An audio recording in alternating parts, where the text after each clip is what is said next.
Well, when he's not hosting his nationally syndicated radio show, he's cooking up meals with his girlfriend, and today he's in the kitchen with us making a special breakfast. That's right. Here to whip up his favorite scrambled eggs is the host of the Buck Sexton Show, Buck Sexton, along with his girlfriend, Molly Abramson. And y'all met here in New York, right? Yeah, we did. Been Thank dating you so for much. how many years? Oh, Almost gosh. two. Almost two. Yes, indeed. Okay. But just to be clear, she's the head chef usually. I'm the sous chef. But for today, just because we're on TV, she's letting me do things. So, we have to find foods that we can both eat. I actually have celiac disease, so I have to be very careful about anything that has gluten. It means a complete intolerance to gluten. It's actually an autoimmune disorder. So, for example... So you can have waffles. You can't have breakfast food. Exactly. That's why I focus on eggs mostly. So that amazing-looking bread she can eat, but I have to eat this stuff, which is the gluten-free Which is bread. still pretty good. But so I eat a lot of eggs. In fact, I eat bacon and eggs basically 5 days a week. So a couple of... a couple of things here. One is that people like to do eggs on the side of things. I think it's actually a bad idea. I like to use a piece of paper towel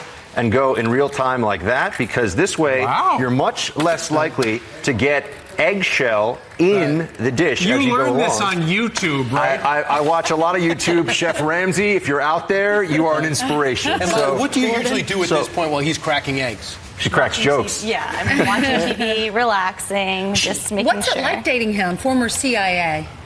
Former spy. I've got to watch myself a little bit, you know? There's some tricks. There are some tricks. How many missions have you been on together?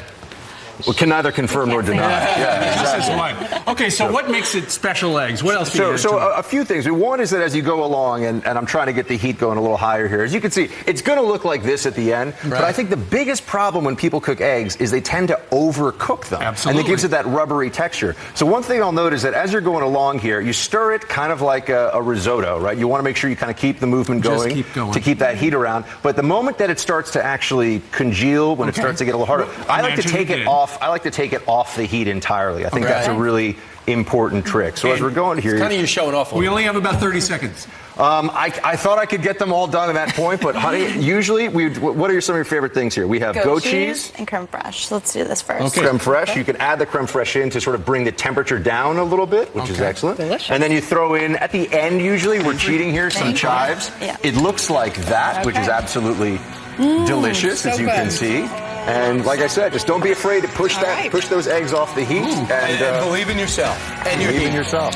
Recipe at foxandfriends.com. We're going to step aside, back with more on the special eggs. 2 minutes. Thanks.